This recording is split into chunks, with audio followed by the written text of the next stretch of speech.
नमस्कार.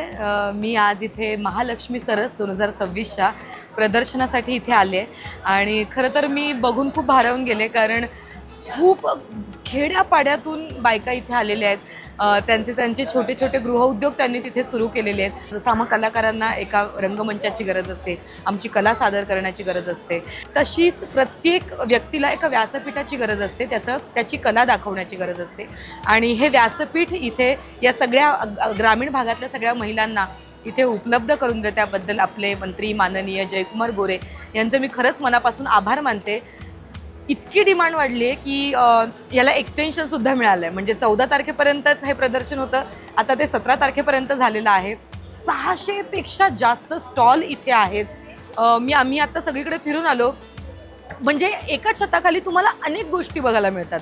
म्हणजे अशी कुठलीच गोष्ट नाही की ही तुम्हाला इथे मिळणार नाही. आपण मोठमोठ्या मॉलमध्ये जातो, मॉलमध्ये खूप सारा टॅक्स पे करतो किंवा आणखी काही. तर मला असं वाटतं की ते तिथे जाण्यापेक्षा जर अशा पद्धतीचं प्रदर्शन जर तुम्ही अटेंड केलं तर इथे एक वैविध्य आहे की गावातल्या चुलीवरची जी तिकडची जी भाकरी असते ती कशी आपल्याला खाताना गोड लागते, तसा ग्रामीण भागाचा जो तडका आहे त्यांच्या प्रत्येक प्रोडक्टमध्ये उतरलेला आहे. आणि मला असं वाटतं की इतकं शुद्ध, पवित्र, सात्विक असं जे फूड आहे ते आपण त्याचा अनुभव घेतलाच पाहिजे प्रत्येकाने, आणि शहरातल्या माणसाने तर घेतलाच पाहिजे.